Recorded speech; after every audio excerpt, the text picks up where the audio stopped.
What's up? What's up? Real MVPs, Ricky Widmer here, and welcome into another edition of MVP Sports Live right here on twitch.tv or on YouTube. I am joined, as I always am, with my beautiful co-host, Dave Oster.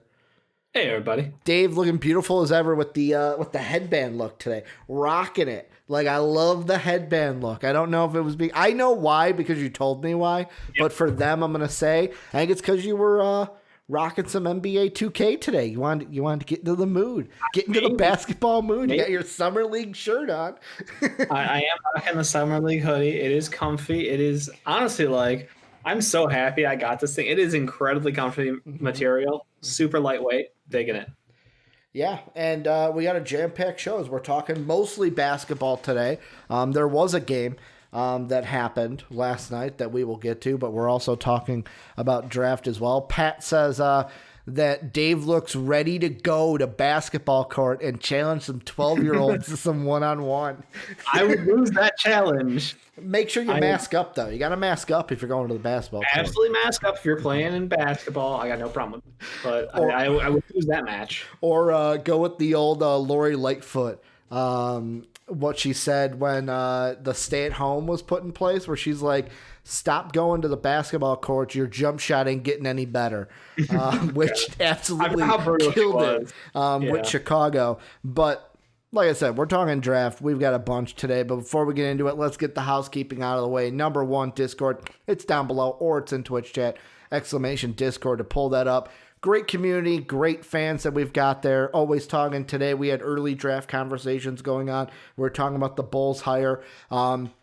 There's always conversations going on during games and all the sports that you can imagine. We're always talking about them. So go ahead and join that community if you have not already. Patreon.com/MVPvids is one of the ways you can support us. It's a great way to make sure we can keep making the videos that we love to make for you each and every day.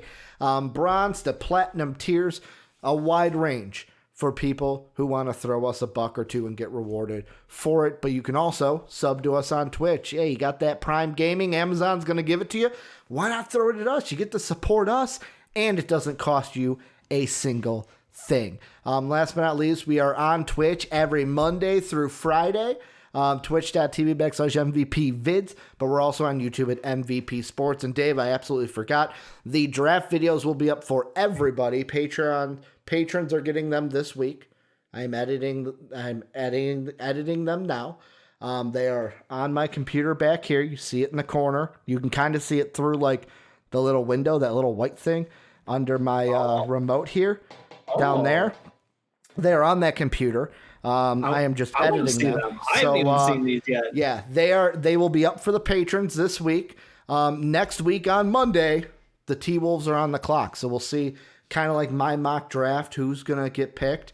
They're going to be live for everyone starting Monday, one a day, Monday through Friday. So wait for that. But Dave, let's get into some draft talk. You had mentioned it last week, and kind of the internet has been going a little bit with a buzz. And the 1 week you were on vacation, Dave, Soapy and I actually talked about this. And at the time it was, many people thought that if the Warriors were going to trade their pick, it was going to be for an established star, and the pick would involve Andrew Wiggins and the number 2 pick for that established star. But a couple of things have come out. Number one, this is from RookieWire.com, USA Today. Warriors believed to be higher on Denny Abdia than Ball and Wiseman. When it comes to the NBA draft, the Golden State Warriors have several different options available to them when they are on the clock with the second overall pick on November 18th. Of course, I'm just going to skip ahead. According to Connor Letruno of the San Francisco Chronicle, citing league sources, the Warriors appear to be higher on international prospect Denny Abdia over the likes of LaMelo Ball or James Wiseman. According to league sources, Golden State is believed to be higher on Abdia than Ball and perhaps even Wiseman. But if the Warriors decide they want Abdia, they might be best served trading back to the 5 to 8 range where most experts expect he will go. Number one, If he's there at 4 and ball's gone, he ain't getting to 5 through 8. The Bulls are taking him. Just letting you know that from the Bulls insiders here with Dave and Ricky. Number 2, Dave, I got a trade for you, and this comes from NBCSports.com, the Bay Area. They're looking at the Knicks to be a trade partner with the Warriors, and this is actually, they cite Bleacher Report, who actually had the trade, but they agreed with it. And it says, Bleacher Report's Jonathan Wasserman seems to have found the perfect trade partner for the Warriors in his latest mock draft. Really? Wasserman has the Warriors trading back to 8 in the draft, propelling the New York Knicks up to the 2nd pick. In this scenario, point guard LaMelo Ball heads to the bright lights of Madison Square Garden, here in Chicago, and the Warriors pick Florida State wing Devin Vassell.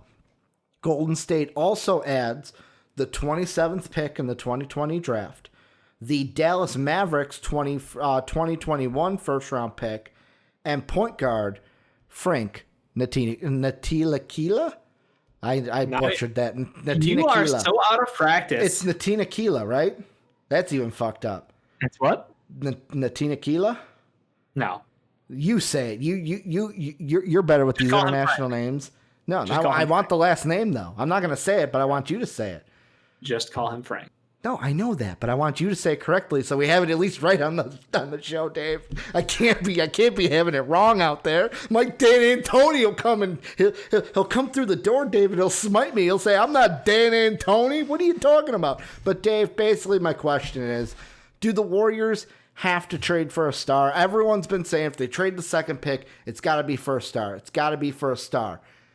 Is there a possibility they do this, though, and they go, no, we'll trade back. We'll take a guy at like 8, 7, whatever, and they're not trading for an established star? I think all options are on the table right now when it comes to this Warriors team. I really love the idea of moving back a little bit. Mm-hmm. I think they're a team that everybody loves. They're top-end talent, but as we've seen in the playoffs, the bench does have to play a couple minutes here and there. Yeah. And they can't get blown out in those couple of minutes. So they need to make sure that they have options that are viable. Now they've hit on some late round guys who look like they might be able to help them out going forward. And obviously there will be ring chasers in free agency who will want to come on for, $800,000 to a couple mil, league minimum, obviously, and jump on that train. But the Knicks deal doesn't sound great. I'll be honest with you. What would Golden State obviously getting back? The Warriors are getting Frank, the pick, and Frank. Yeah, they're getting Frank and then Devin Vassell at 8.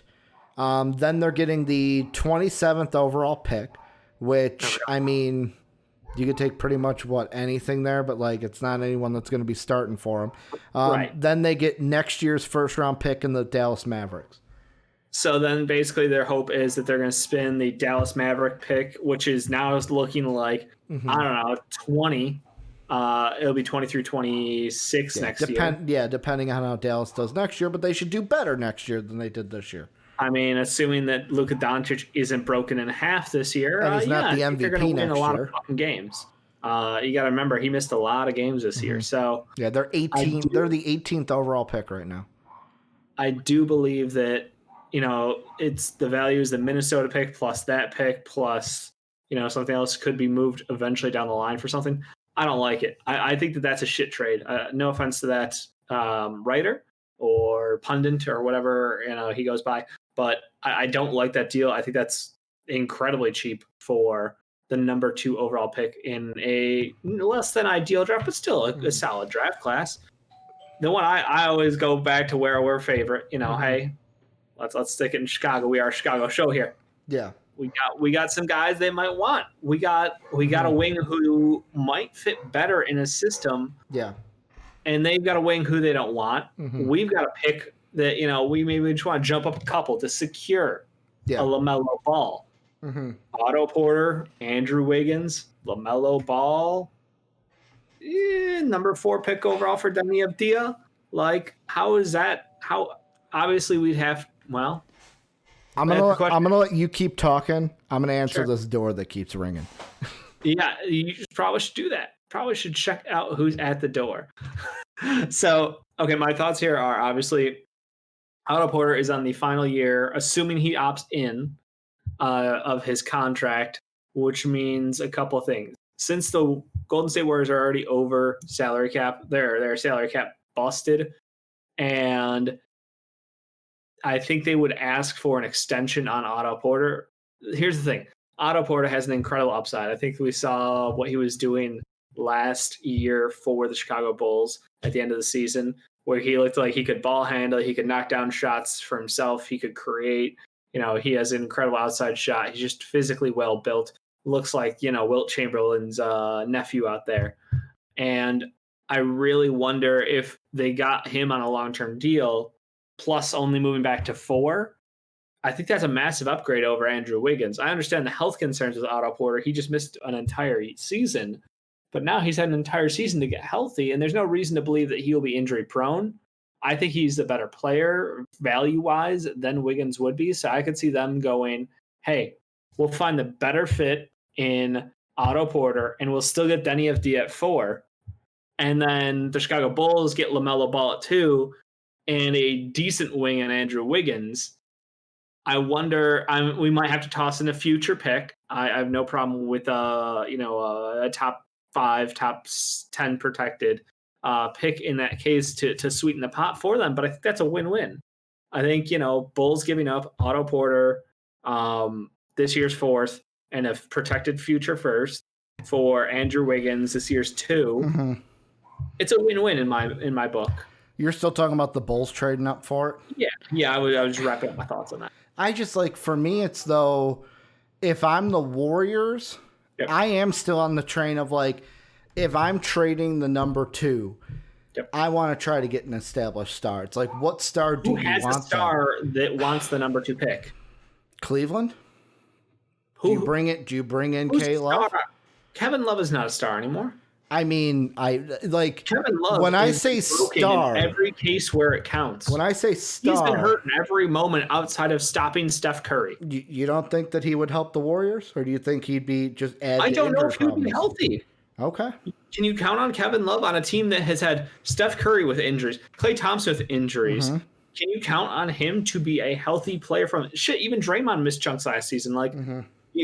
What are you just going to say, that we're going to have the best fucking medical staff in the world? None of these guys are going to play more than 20 minutes a game during the regular season because we're afraid that they're going to get hurt? You have to have somebody you can bank on. Unless, let me throw this one out there, and this is shot in the dark. And what would they do? Take their 5th fucking point guard in a row? No, they would probably trade up for they would trade up to 2 probably to get either Wiseman because they've Andre Drummond or Denny Avdija. No, they don't have. Oh, they do. What if they trade Drummond then? Nobody wants him. But what, the Warriors wouldn't take a 1 year on Drummond and have Drummond and Green next to each other for a year? Drummond's contract's $30 fucking million. But if you can make it work for 1 year by trading Wiggins? If you trade Wiggins, then you think it's worse. Challenge accepted, Dave. But Challenge then you think accepted. It's worse. Andrew Wiggins, as bad as Andrew Wiggins is still much better than Andre Drummond. You don't think Andre Drummond would add anything to that Warriors team, though? Not even a little. At all? Nope. I think it's a downgrade. I think it's a straight downgrade, and it's not even close. I think the way that the center is utilized in Golden State's offensive system and defensive system, mm-hmm, it's such a low-value target for them. They need that wing depth. They need that wing help because guess what? You got to deal with LeBron James. You got to deal with Anthony Davis. You got to deal with Kawhi Leonard. You got to deal with Paul George. You got to deal with all these fucking elite wings out in the West. There's no opportunity for them to say, oh, we got a great rebounding center. Who does that help you? How does that help you in any circumstance to have an above-average rebounding center? I mean, with the money, he can't shoot. I'm not saying that. Well, they wouldn't need him to shoot. No, but I mean, that's what I'm saying. He gets hacked out of games. You can't play him in the playoffs. So I don't understand how. There's no way. I know you're trying to say this. There's no way Drummond helps Warriors more than Wiggins helps the Warriors. Money-wise, if they wanted to, obviously there would have to be future picks involved. But Drummond and Wiggins fit money-wise, where the Warriors were actually a lot of people make about $20 million a year, unfortunately. But here's the other thing with that I think adds into why a Cavalier pick might be better. Like, I know why they want to do the Nick pick because, you're getting Frank, and Frank can help you defensively, but you're not getting any of the good Knicks picks. You're getting that Dallas pick. If you're getting future picks from the Cavs, you're not banking on, like, if Drummond helps you at all this year, it's a net positive because the Cavs are not going to be good. You're going to get future picks from them, which means you're getting high draft picks to maybe flip in the future or take yourself if there's somebody that's like, okay, he can absolutely help us right now. Plus, guys at the top that might do that. Plus, you look at it, and at the very least, it could be a positive of, all right, Drummond's off the books, whereas Wiggins has 2 years left. We're going to get $28 million of cap space freed in a 2021 free agent market that we can then try to fill. So, like, we can try then to go into free agency to bring someone in. Like, that could be. They don't have that number, though. They're already over the cap. So if Drummond walks at the end of the year, they wouldn't be able to bring anyone in? $20 million in cap space to use. No. They're already negative in the cap with the contracts they have.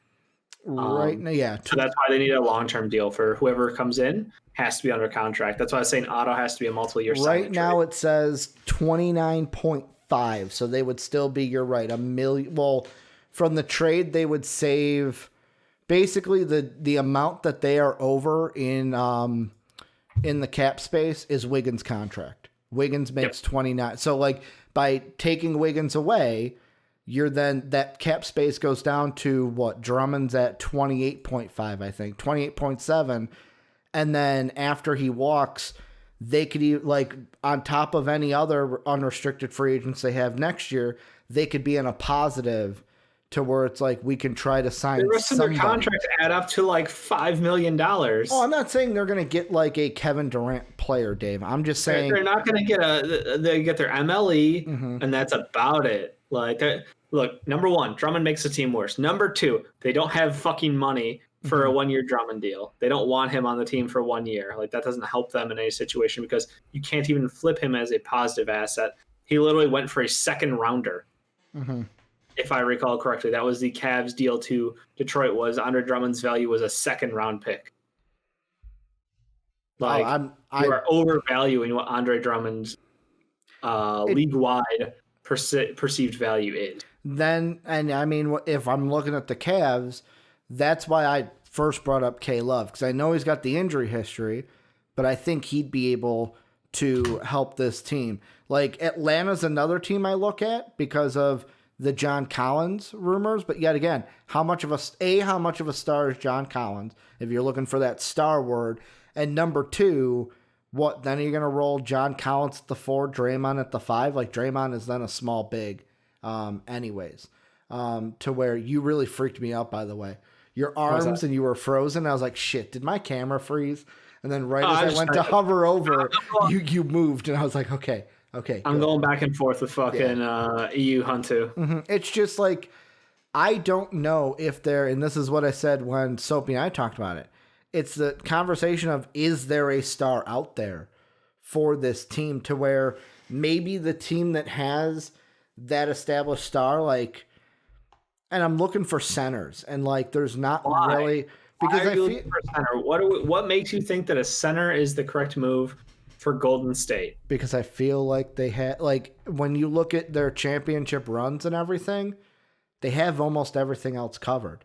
And like, to me, they don't need it. That's the point, is they don't need it. Yeah, and that's what I was saying. The only thing they were able to win a championship with a broken down Andrew Bogut. The only thing they would need per se is, to me, a 5 who can do one thing: rim protect, and give them some sort of defense inside, to where guys aren't just driving in and they have some sort of a resistance at the rim. Kind of like what we had with, like, was Andrew Bogut the lockdown rim protector? No, but he was a body in the paint. He was very good, but he was at the end of his career. Yeah, to where it was like, if someone drives in, they at least have to meet you there. Andrew Bogut's value was in the screens he set. His value was not so much in the rim protection at that point in his career. It helped, though. Those Warrior teams were arguably more, I don't want to say more dominant, but like, Like even Zaza played a good role on that team. He And I heard know Kawhi people. Leonard. Yeah, I knew that was coming. That's all. You got it out before I could even say the Kawhi Leonard jokes. Oh, gotta just drop that right out the gates. But- You say it's not his opportunity. I say Kawhi Leonard. But like that's why to me with Golden State, I'm not looking to trade back. I'm taking this pick because to me, and it all depends on what the T-Wolves do at 1, to where I know everyone and their grandmother wants to say that the T-Wolves are going to take Anthony Edwards. I don't think it's that locked up. I don't think the T-Wolves know yet, and they might not know until draft day or until the pick, like, okay, you're on the clock, what they're going to do. Because this team has different needs. Like they have tons of needs. They need, they got to figure out what they're going to do with Malik Beasley, and the draft comes before free agency. So if you're not going to bring Malik Beasley back, then okay, Denny Abdia, Lonzo Ball, Anthony Edwards, these are type of players that come into your frame of mind. Like the Lonzo Ball, can we pair him and D'Lo up together? Do we bring in Anthony Edwards, who would fit at the 2, and then D'Lo would be our main creator and ball handler? Or do they go on the other side and they say, you know what? Looking at our defense, we are terrible at the rim. We do give up a ton of points in the paint, and we need someone like James Wiseman to be that rim protector. Hell, I've even said I don't think it happens, but if they like a Kungwu over Wiseman, they could take a Kungwu at 1. I don't think that happens. I think they go Wiseman if they're going big, but like if let's say they do go Wiseman, they go, we need that rim protecting. Then if I'm the Warriors, I'm like, fuck, I ain't trading the pick. I'm in love with Edwards, because that's the rumors also, is that the Warriors believe that Anthony Edwards could be a star. Yeah, and what's funny is everything on tape from him is anti-Warriors. Mm-hmm. The way he plays, the way he plays basketball, like he is the only guy on the court who matters on our offense, is the absolute pure opposite of what Warriors ball has looked like for the last couple of years, with their movement off ball, their movement of the ball, and it's always pass first, then look for the open shots across the floor. You're not ever selfish, and that's all he has shown to be. He looks like an AAU player through and through. I mean, I'm not saying he can't be a guy out there who plays in a system, who moves the ball and everything looks great. He has superstar potential to him, but good Lord, that is an amount of like mental walls you have to break down. It will not be easy. He is obviously the biggest knock on him from his time in college was his poor shooting selection, followed by his poor shooting percentages. And then his lack of defensive effort. So lack of effort, poor shot selection, which means poor offensive IQ, which means like there are so many red flags with Anthony Edwards, which is why I'm always surprised as someone who's not a scout, but someone who watches a lot of college athletes and, talks about them constantly. Like, I don't understand how he is so consensus high on everyone's board when he has all of these red flags. I get he is a physical monster out there. Like those things, everything else you can teach, you can't grow to be taller, wider, whatever. So like, I get some people, but I just don't, I don't understand that pick at all. Like my quick bullet points, like if I just pull up my draft notes that I have, like about the different prospects, the 2 big notes I have for Anthony Edwards are, number 1, not someone you want initiating the offense without other plus playmakers. Like the T-Wolves, you would have D'Lo. For the Warriors, you would have Steph. Steph would be your main one, but even Clay can create, so he wouldn't be relied on in that sense. But then the other one, basketball IQ is the biggest question on defense. Team defense needs the most work. And it's like, if you're already talking about, and this goes for T-Wolves, this goes for Warriors, like D'Lo and Steph are not lockdown defenders. No. So it's like, why would I want to put another and I know that the Warriors have Clay, so maybe like, Clay would have to now cover for 2 people, but it's like, I don't know. If I'm the Warriors, if I'm at 2, if Edwards is taken, I'm looking at it and I'm going, all right, I'm going Wiseman, Okongwu, or Dia. Which 3 do I want? Or which one of those 3 do I want, with Wiseman and Abdia being the top, but Okongwu being like a dark horse kind of third if they're looking for that big over that wing, because I think that Abdia's playmaking fits in. I think defensively he could be a guy that can help this team defensively on the wing, which would help out Klay Thompson. So, like, for me, if I'm the Warriors, I'm really not looking for a trade. Like, if one comes around and I get that player to where it's like, yes, he can help us win now, great, I take it. But I'm not looking to trade the number 2 pick for anything. Yeah, I like what I read in the fact that, Avdia seems like maybe where they're leaning right now. Purely because of what I'm seeing in the playoffs right now. Like, I'm watching the top teams in the West. Who's going to be back next year? Well, the Nuggets are going to be back next year. Obviously, the Lakers are going to be back next year. Clippers. So if we're looking at the top 2 teams in the West, we go, okay, we've got to figure out how are we going to beat those teams. Well, Jamal Murray, Nikola Jokic, interesting tandem. But hey, we've got Steph Curry, Klay Thompson, Draymond. Those 3 players, I would take over the 2 players of the Nuggets any day of the week. Now, as they grow, evolve, and we see new growth out of players like Michael Porter Jr. and anyone else on that roster, even a Jeremy Grant, maybe if they long-term him, there's a lot of hope there and upside, but that doesn't come close to the championship experience of Golden State. So I'm like, okay, cool story, Nuggets. We should have you beat though in series because our outside shooting is phenomenal. Phenomenal. But when I look at that Lakers team, I'm like, how the fuck do we slow down Anthony Davis? We've played LeBron James 3 times in 3 years, 3 times in 4 years, whatever it was. Yeah. Like, they know exactly what it is. LeBron James never had someone as good as Anthony Davis on his team. And that's the scary shit right there. He's played with Chris Bosh, he's played with Dwayne Wade, he's played with Kyrie Irving and Kevin Love, but Anthony Davis makes them all look bad. Yeah. And like, that's the thing. So they need someone who can slow down Anthony Davis. You go, okay, well, Draymond he might have it in him to still play up. You need help defense. And that's why Denny makes perfect sense to me, because he's got great size. He's got really good athleticism to him. He can run the court well. He can stretch the floor on the outside on the offensive end. And he's got like that defensive and offense, like just basketball IQ in general. Like, he has been treated like a role player his entire career. So he's not going to come in expecting to have the vast amount of shots like an Anthony Edwards would or LaMelo Ball might.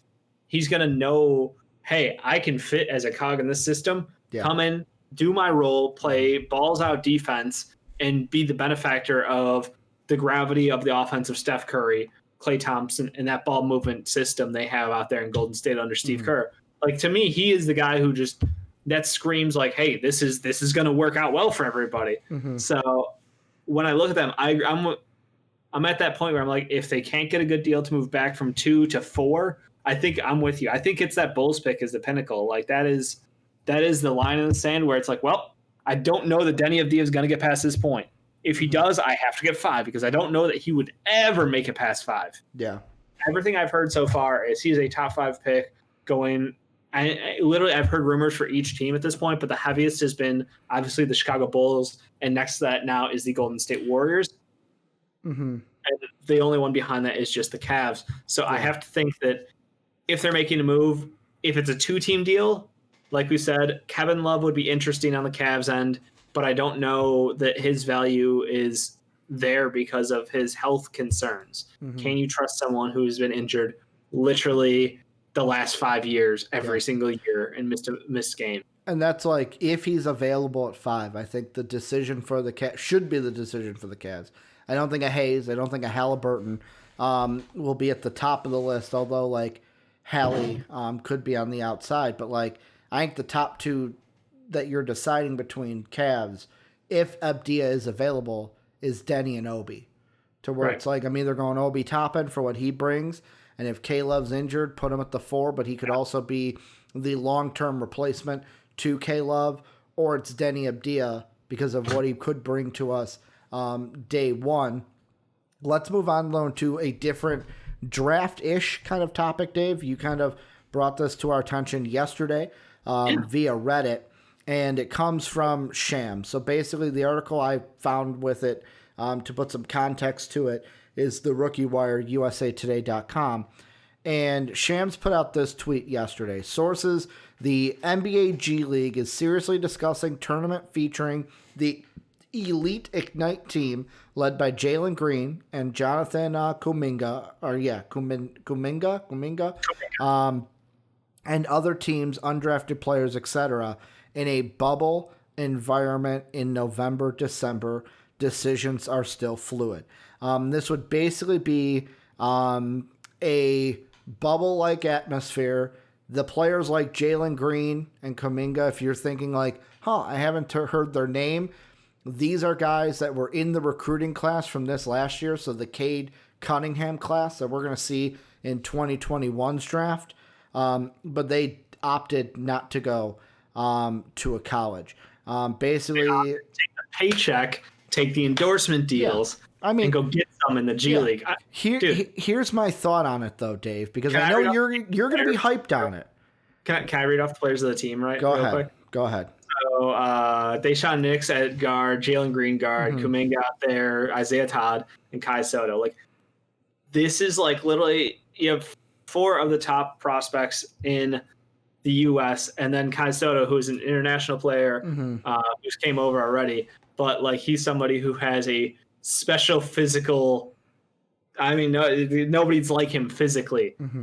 He's just tall, long, and has interesting potential. You know, people want to put unicorns out there. I'm not calling him a unicorn yet, but he's somebody who has a lot of things to refine in his game. But like this team, you got to look at this team now. But here's the thing, and I know that like coming into this, I was like, Dave's going to be hyped about this. Of course, I'm hyped about it. Which, for a basketball for basketball's sake, yes, this is exciting, cool. It's more basketball in November and December, but like, for me thinking of this when I first read it and I'm trying to find information on it, I was kind of like, well, it's cool. Like, these are great players, and it's going to be more basketball in November, December, which is always a good thing. But, like, for me, it was that kind of sense of it's almost like the same thing as, like, the college basketball tournaments in November and December, which is good for these players. They get a chance to show off while the players that went to college are showing off. But, like, I don't know. When I first read this tweet, before I looked into it, I was more on the side of like, man, I would really love if the NBA was going to say like, hey, instead of the combine, which is supposed to like take place and like players are supposed to film in different areas next week. Yep. I would have loved if the NBA basically said, you know what, we're putting a bubble together. We're bringing the best draft candidates for this year together to have a tourney to show off your talent before the November. Like, that would have got me super hyped because, like, I'm on this year's class right now. Maybe it's because I'm on this year's class. 100%. But it's like, it's also November, December. So it's like, it's just like how we're going to get hyped up for non-conference college basketball.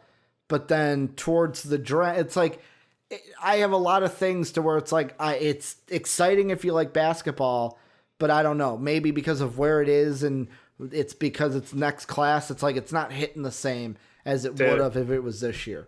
It really should for you. I don't know. Have you started to look at these guys at all yet? Because I have, but it's also the thing of what are the other teams going to be? Is this just going to be like the Ignite team is really good and they're just going up against other teams that they're just going to dumpster on?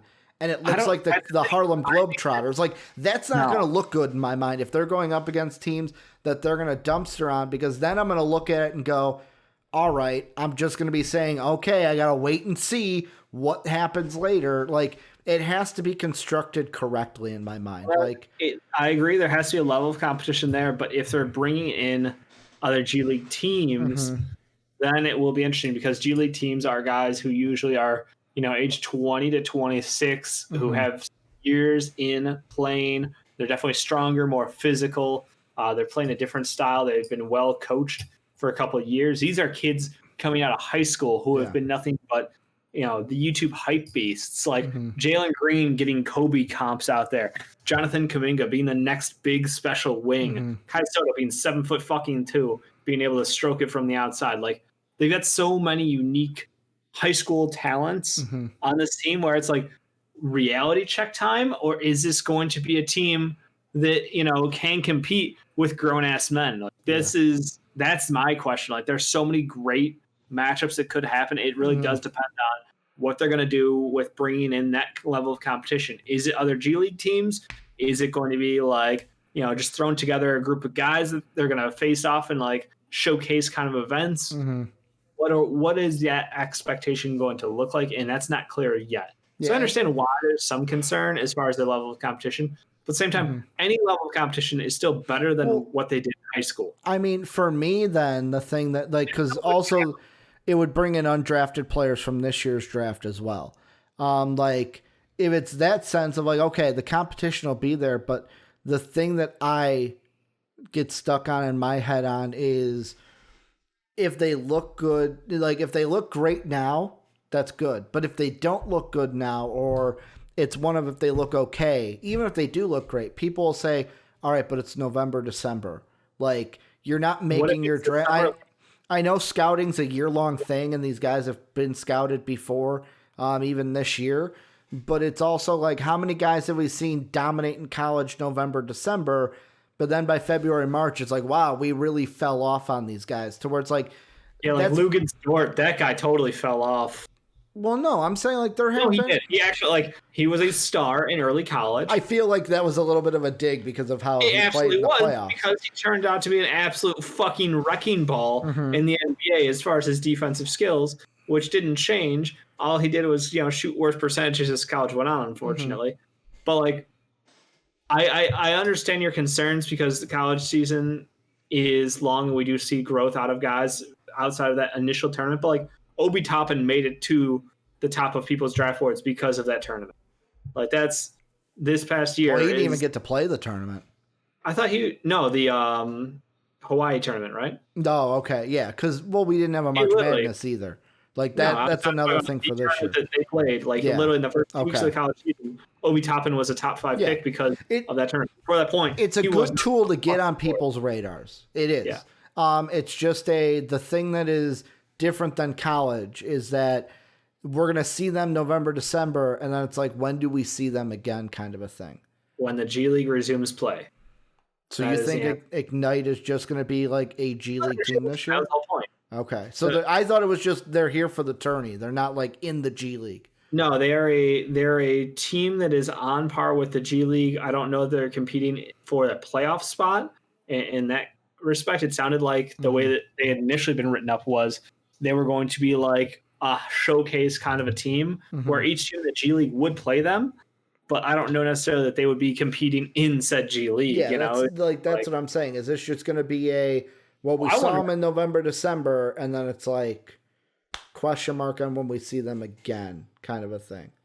I think that if the G League plays games, they play games. I do wonder if this team will be, and they're against, like, if they have a summer league that happens in the winter now, like post draft.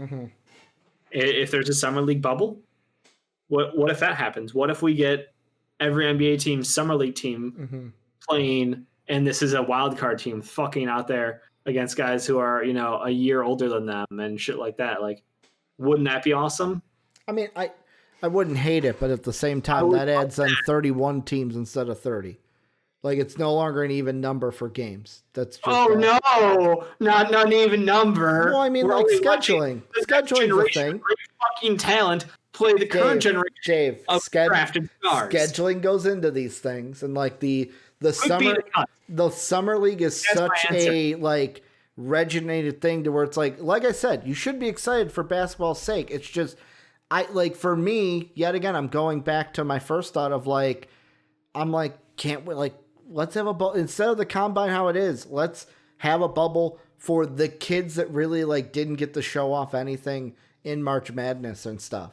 Like, let's get something for this draft to where it's like with the draft process, it's like playing in November and December is great, but I want to see how you develop all year. And it's going to be a great sense of getting these guys on the radar early on, but I don't think it's going to help in the long term if it's like that's the only time we see them, and then we don't see them again until like individual workouts, like Darius Baisley. Do we know that college basketball is happening? They're starting in November.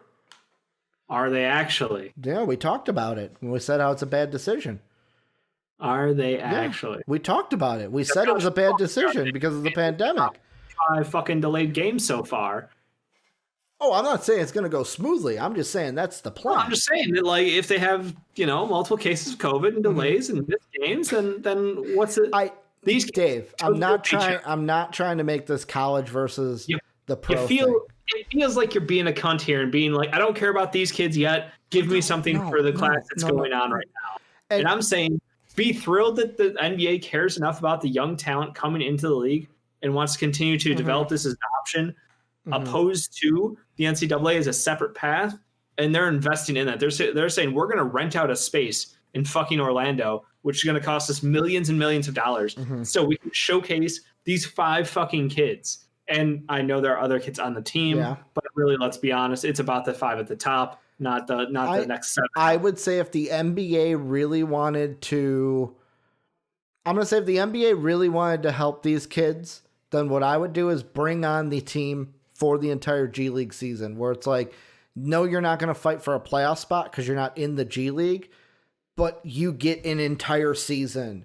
That's what that's what the deal was. Because all I've read and seen about it is they'll participate in this bubble November, December, and then that's it.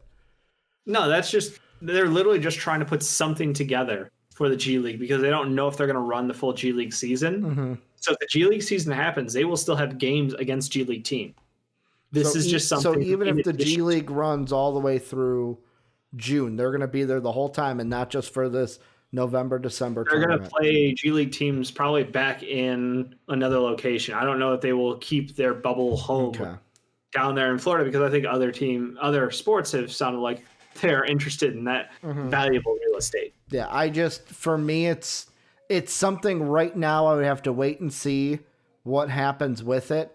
Like I said, maybe it's because I'm focused on the 2020 class right now, and I want to see from them to where it's like, even like, I'll be honest, some of the like Atlantis tournaments and stuff in November, December, it's great highlights, but like, I don't take a lot of stock in the college games that go on in November and December. I look at it later on. It's like, okay, what have you kind of become? But like on a basketball, like I said, again, for basketball's sake, this is a hype moment. Get these kids out there. They're going to be high prospects in the draft. The next stars in the NBA. Yeah, the next stars in the NBA on top of the ones that we've already mentioned as well that were like, oh, I'm going to college and not doing the pro route.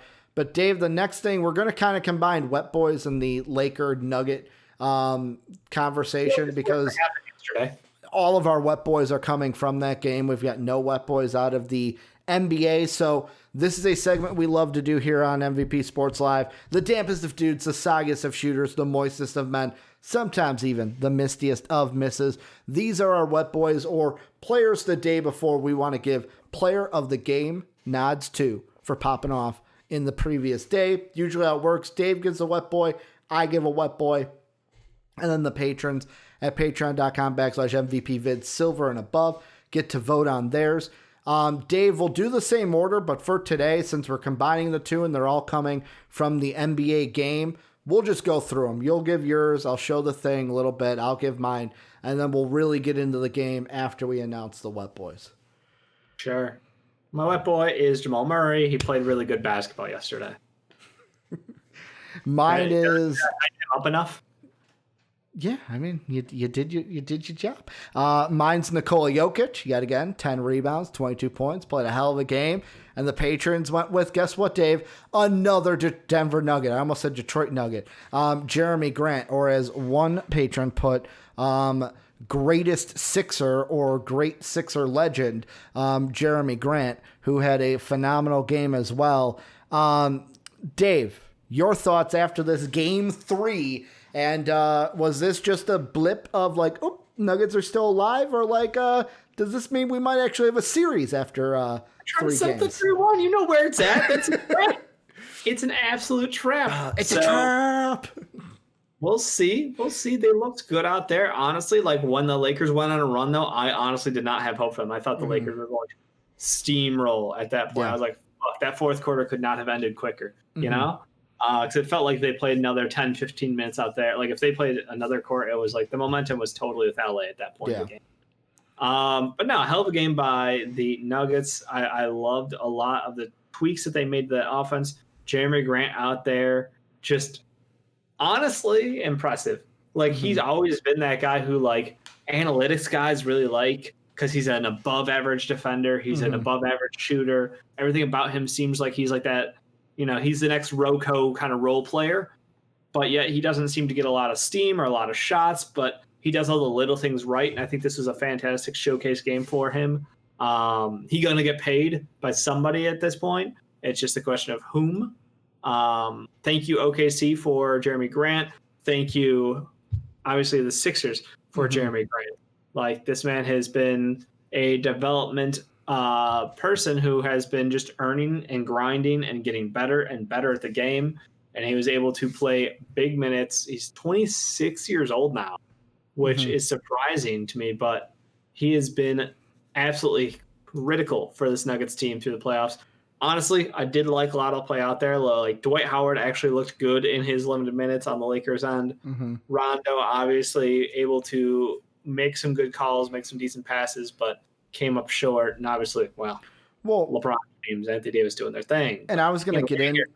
I was going to get into Rajon Rondo a little bit because to me, I don't want to say like him alone, but like the reason the Lakers lost this game in my mind, or one of them, is because we talked about it before with the Lakers. AD and LeBron will do their thing. They need somebody else, whether it's defense, rebounding, adding additional offense. They need somebody else or they need their role players to play good basketball, or else they're just out there on their own little AD LeBron island. And the thing with Rondo is I'm not really looking at, the only thing I'm looking at on his stat sheet from this game is this was the first game he was a net negative in the plus minus department. He was plus 13 game one, plus 6 in game 2, played good defense. In this one, though, he was a negative 13. Rajon Rondo cannot be that if this team is going to want to win against the Denver Nuggets, because the Nuggets showed exactly what I thought they would after that game. Because after that close game, everyone in the Discord was like, oh, it's over. It's over. Lakers have won. That was the kill shot. And I'm like, nuh-uh. Nuggets showed good promise in that game.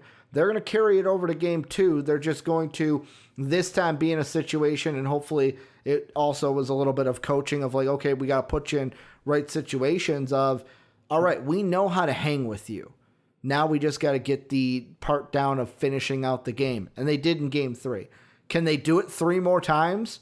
The future will tell. Like, I am not going to bet against the Lakers, although I am rooting for the Nuggets, and I want the Nuggets to go to the finals.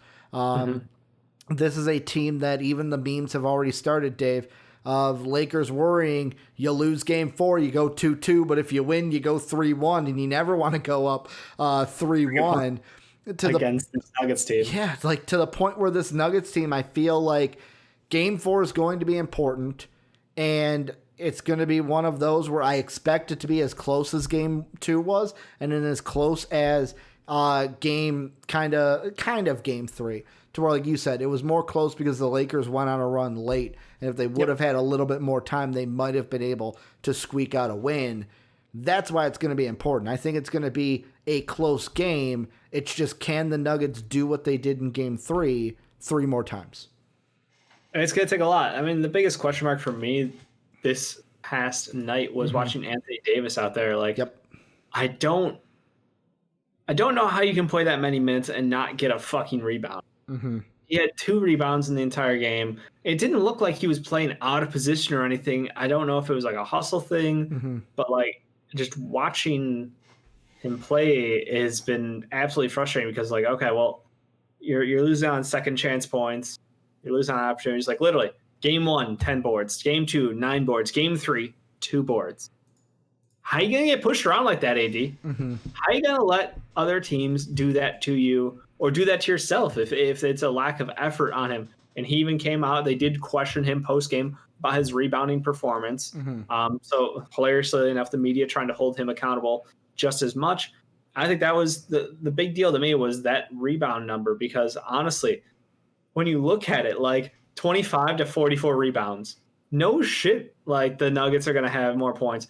Do you know the amount of second chance looks that they got that game? And I mean, Jamal Murray had like 8 of them. And even like I was talking to Soapy about it before Games Live, and he goes, when Murray has 8 rebounds, it's like Jamal Murray's not a rebounder. He's not known for having a lot of rebounds. So that the fact that he had 8 means that you were in a little bit of trouble, because that means the Nuggets are getting second chance points or second chance looks that they usually don't get. Yep. Same thing with the 3-point shooting. They just struggled. Like the Crew Show went fucking 1 of 7 from the field. Rondo missed his open threes. Anthony Davis 0 for 4 after hitting the 2 clutchers in game 2. Yeah. So I mean, like, look, again, you get out rebounded by 20 and you shoot fucking 23% from 3. The Lakers didn't deserve to win the game. And that's just at the end of the day, that's what it is. The Nuggets put up a hell of a performance. They out-efforted the Lakers, and they won the game. They shot much better all around. So I think that the Nuggets deserve the win. I'm happy they got it. But we know what the Lakers' top end is, and the Lakers' top end is better than the Nuggets' top end. So we'll see in a series how it plays out. But, I mean, if I had to bet, I'm still on the Lakers. This did not scare me away from the Lakers. But I still am rooting – obviously, underdog story. Come on, who can't love the Nuggets right now? So then, is this more without disrespecting the Nuggets? They deserve the credit for winning the game. Absolutely. Is this more of a? Should we be asking the question? Can the Nuggets do this 3 more times, or should we be asking? Are the Lakers going to look this bad 3 more times?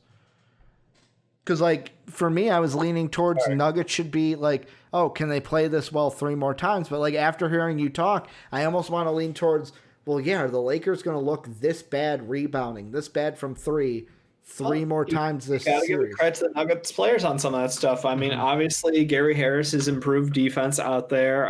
They changed up their minute distro, so Plumlee's not getting many. Michael Porter Jr. looks good. Torrey Craig looking solid out there. Like, you have to give the credit. It's not just Lakers underperforming. It's the Nuggets are obviously doing something out there to affect their gameplay, because, you know, it's just you can't just say the Lakers lost the game and the Nuggets won it. You know, there was work done on both sides. So could it happen 3 more times? Absolutely. Like, that's the thing. Like, this Lakers team is so dependent on 2 men in LeBron James and Anthony Davis. And we haven't seen that shining performance of, like, AD going for 50 and 20. Like, that hasn't happened yet. So, like, they still got that in the fucking bag in my mind. I'm like, well, shit. If he digs deep and pulls out, like, one of those epic performances, then I'm sorry. That's a go-home moment for the Nuggets. LeBron James has been just consistently excellent. I have nothing but respect for him. Some of the passes that were actually turnovers, I felt weren't even on him. I just played his stats because his players were on the same page. So, like, this is a very good Lakers team. This is a very good Nuggets team, but I still, again, I will repeat myself in the fact that I think the Lakers, when everything is turning at the same speed, all the gears are aligned, they're the best team in the West right now. Also, you were responding to it in chat, Dave, but I want to bring it vocally to respond. Tim did ask, ever had 3 wet boys from the same team? I think I agree with you. I think this is the first, because usually it was at this time in the season, it was usually like the Warriors won the playoffs, and I would give it to a Warrior, you would give it to a Rocket. So right there, 2 different teams. To where I don't think you, Sean, and I were ever on the same page, where it's like 1 team, 3 wet boys. So this might be a first. The other thing I'm going to ask you really quick, we're going to talk about this game tomorrow. This is mainly for Twitch chat, not for YouTube. What do you got? Heat Celtics. Who you got winning tonight in about 45 minutes? I'm going Heat. I got to ride or die with Jimmy. Heat going to win. Heat going up 3-2. I do too. Credit to JT, Jaylen Brown, and Gordon Hayward. Those 3 dudes are out there. No credit to the scumbag, though? The scumbag and Kemba Walker. Okay. I was like, say who he is so people know who we're talking about. I was trying not to name him so people didn't have to listen to me. But, yeah, Kemba Walker's a scumbag. Marcus Smart, mad respect. Still a huge flopper, but I still respect him more than that scumbag Kemba Walker. So I want the Heat to win. I will the Heat to win. But if JT does this is epic and, like, something incredible for somebody so early in their career to be able to get to the playoffs, to be able to get to a championship round. in like literally year 3 is insane. Mm-hmm. So like if this is his year 3, what does his future hold for him? Yeah. I mean, just bravo to both these teams. Just two of the best coach teams in the NBA, two of the deeper rosters, just excellent amount of player development. They are, very well built team.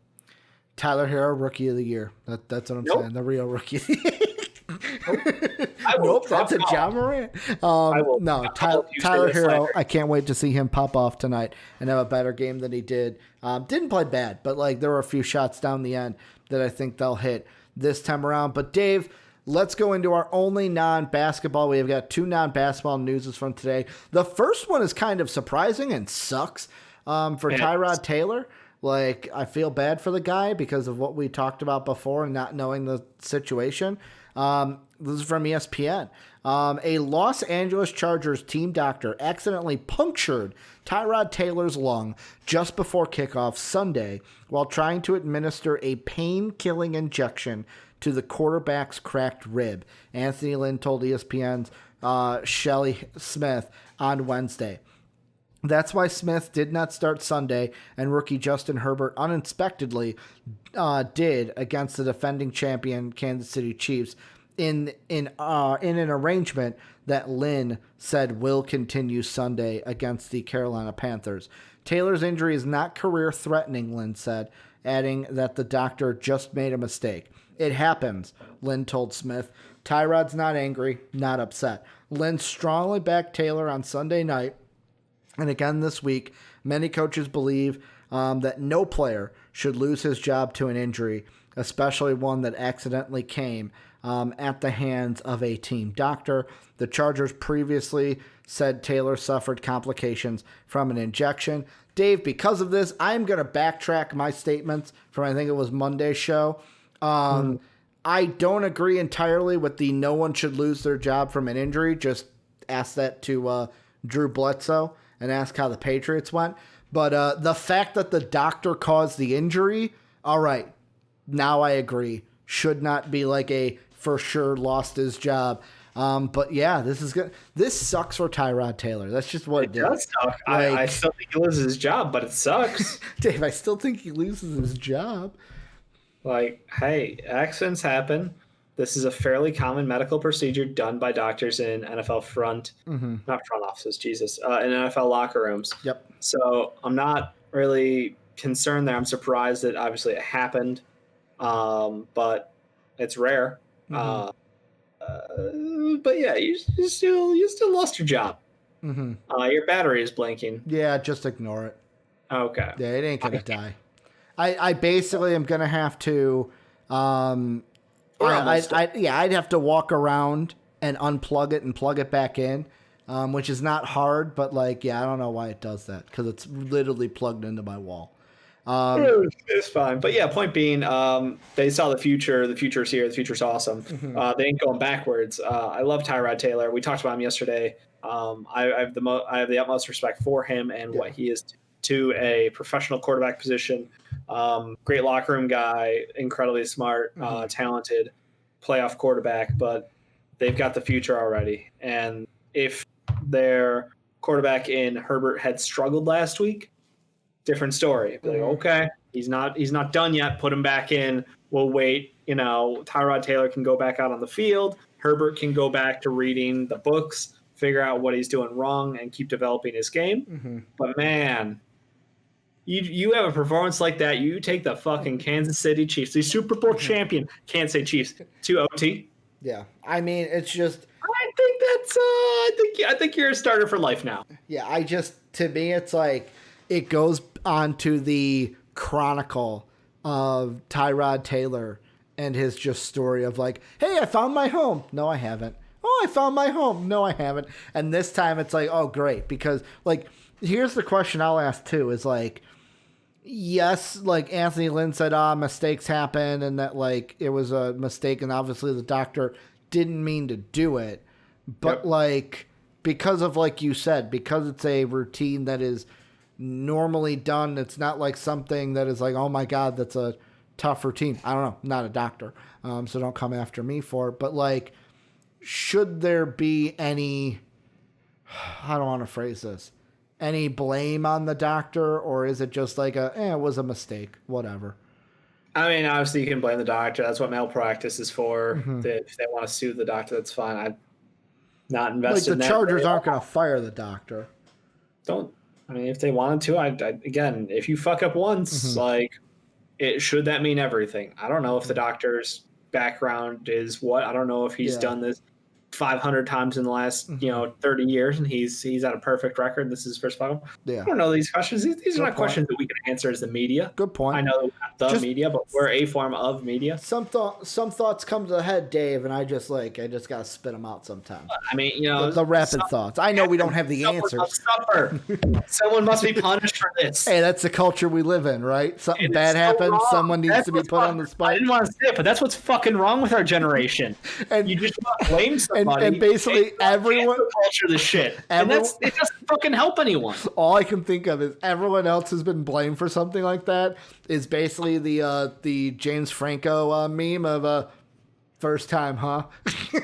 For first time being blamed for something. But the last thing, Dave, a little bit of football, a little bit of fuckery from the SEC. SEC Commissioner Greg Sankey. He says he hasn't considered whether there should be a minimum number of games required to qualify for the college football playoff. Rather, Sankey said Wednesday that he has reviewed the selection criteria and anticipates a number of challenges facing the college football playoff selection committee as conference play despairs schedules this season and games are canceled due to COVID-19 testing. By the way, I just want to interject there. It's not canceled because of testing. It's canceled because people are getting sick. There's a difference. We're going to trust them with that, Sankey said of the committee. The SEC intends to play 10 games, conference-only schedule, beginning Saturday. The Big Ten and ACC are following the plan of an 11-game schedule with 10 conference games and 1 non-conference opponent. And the Big Ten announced that it would play an 8-game in 8 weeks beginning in October 24th. Dave, this just comes down to the fact of, all right, if we're going to take everything that we've talked about before and push it aside, yes, different criteria means there's a discrepancy. If the SEC is playing more games than the Big Ten, then does a 11-1 weigh more than an 8-1? Does a 11-1 weigh more than an 8-0? But at the bottom line, Dave, who the fuck cares when lives are on the line? Like, I saw this and I'm like, we're still talking football? We're still talking about, and the way, like, the thing that pissed me off the most is, like I said, is when he said canceled due to COVID-19 testing. It ain't canceled due to testing, Dave. It's like the Trump thing of like, well, of course, if you test more, you'll find more. That's the point, to find out who's sick. It's not like we're testing to cancel games. We're testing because you idiots decided to play football. Yep. I fucking can't stand it, Dave. I can't stand, like, it goes back to even, like, I feel bad. Like, I even thought that today, I'm like, I should watch some college football this weekend. Because you know what? We're sports media. Although we're not like the ESPNs, we are kind of a media. And it's my due diligence. But then at the same time, I read stuff like this and I go, no, fuck it. I ain't watching college football. Because then I'm supporting something that I don't necessarily believe in. But, I didn't want to get angry, and I ended up getting angry. Should we just boycott college football news like this, Dave? Unless it's like groundbreaking. I mean, I think instead of talking about that, I think you could talk about the amount of games that have been canceled so far. Mm-hmm. I think you can talk about the fact that, but it's not changing anything. That's the problem. Nope. Like, they're just like, well, we'll play it later when people are healthy. Well, that's why the Big Ten thing with you have 8 weeks to play 8 games. Good fucking luck. Yeah. What happens? What happens when they have testing? You miss 1 week and it's like, fuck, we can't get in on the playoff, which is like, that shouldn't matter. It shouldn't matter if you're in on the playoffs or not. Why does shit have to be so hard? Why can't things be easy? Americans are entitled. It's that easy. As an American, I can say that because I'm entitled. Well, but yeah, it's just look at every other country. Look at what happened to the issue at hand, and we are the only country who has decided that, you know what, fuck it, I'm sick of sitting inside and trying to play by the rules. If everybody else isn't doing it, I'm not doing it. So because we have some people who choose to have, feelings about, I don't believe facts and scientists and any sort of data behind that. Yeah. They're like, well, fuck that, it's not real. Like, because of those people, then we have more people going, well, if they're not going to respect the rules, then why do I have to ruin my life to do it? And it's like, there's no greater good in America. That is where we're at. We just got hit with a Woj bomb, I think. Did we? Bobby Marks joins the Woj podcast to discuss the Bulls hiring Billy Donovan. Okay. Right. There's already articles about, are we going to make the playoffs? And I was like, guys, we're missing the point here. If we make the playoffs, great. If we don't, it's not the end of the world. I'll check it out later. But yeah, like it kind of reminds, like, the thing I bring up is I was watching a podcast today. I told you about it before. Kind of funny. It was one that just the title of it was "Please Vote for Joe Biden." And they were talking about like how important the election is and stuff. And I think that comes into play here, to where it's like these chancellors, these commissioners, they're making decisions that, like, the SEC, the Big 12, ACC, they're making decisions that don't really affect them, to where it's like, I ain't going to get COVID. It's the players that are going to get COVID. But then at the same time, you have the Big 10 who are cowards and backtrack on right choices just because a couple of parents and a state in Nebraska doesn't like that you canceled the football season. So, like, it's a cluster. Notre Dame's cancellation made me happy. What, of the Wake Forest game? Yep. Because of the 13 players have COVID. Like, the no-brainer. I shouldn't be happy that people have a fucking disease. The no-brainer in me goes, duh, they would cancel that. Yep. Like, but it's just like, we're just going to have to, more of these stories will come out. It'll get me upset because really the world ain't a happy place in some places. But that's going to do it for MVP Sports Live. Thank you guys for checking out the show today. Remember, Discord, link down below in the description, or !Discord in chat to join that great community and talk about things that don't upset us. Well, sometimes upset us. Sometimes we get into happy arguments, but we're all friends at the end of the day. You could also support us at patreon.com/MVPvids. Thank you to our Patreon sponsors, Pat Hill and Philly Sean. You can also support us by subbing to us on Twitch. We're on Twitch every Monday through Friday, twitch.tv/MVPvids. We're also on YouTube at MVP Sports. That's going to do it for us today. Dave and I will be back tomorrow. Dave, you didn't hear a lot of it today, but guess what's back? What's favorite. Back? Your favorite, Dave. I'm holding it up for you. Oh, the canteen. The little shaky for you. Hate that noise. But I think the best is like when I open it and you hear the whoop. It's that. That's the sound that Dave loves to hear. The actual like metal of the ice clanking around. So yeah, Dave. Go do some ASMR, man. Like take that to a different channel. But that's gonna do it for us. We'll be back tomorrow. As always, have a good day, everybody.